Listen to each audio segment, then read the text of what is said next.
With Episode 9 on the way, possibly the biggest question that we all have is, well, besides, Anakin coming back or not, it's how will Palpatine come back? Will he be in the flesh? Will he be a ghost? Will he be a force-back, flashback vision kind of thing, or a hologram? Or will he be in a younger form, so taking over the body of someone else perhaps, maybe a Knight of Ren or someone? Regardless of what and how and who, we all can basically come together and decide that he's going to come back in some way or another, since we know this. Now, I figured in this short video, it would be best to describe and understand why JJ Abrams has brought him back, and just to give his point of view on everything. So here is his piece from Empire magazine. Speaking with Empire, Abrams admits that not everyone was thrilled upon learning that he's bringing back Palpatine.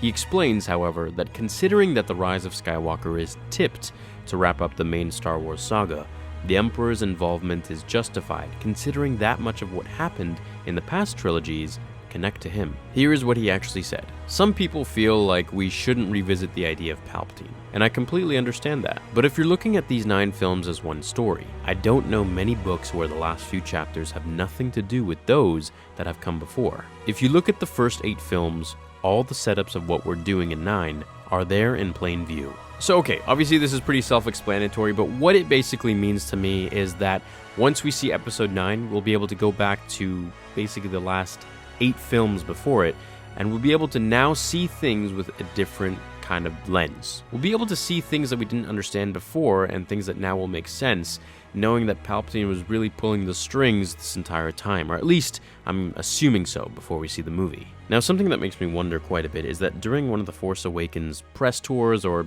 conferences or something like that with the actors and the writers and the director, JJ Abrams, Daisy Ridley was asked by someone in the crowd something about Snoke, and this was where she was literally about to say, "Oh, do you mean Darth Plagueis?" But before she finishes the word "pla," she's interrupted abruptly by JJ, who cuts in very, very quickly to say something else and to get Larry to talk.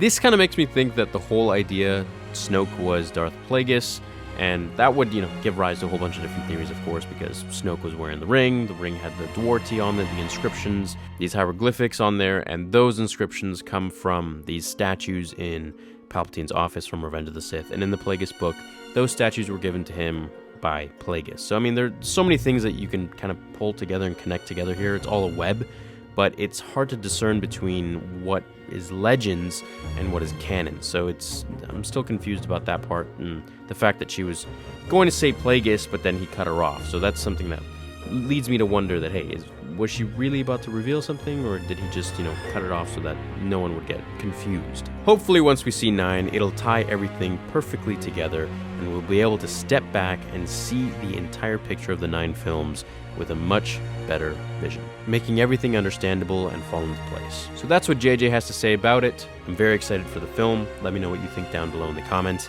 and I'll see you guys in the next one. Until then, remember, the Force will be with you always.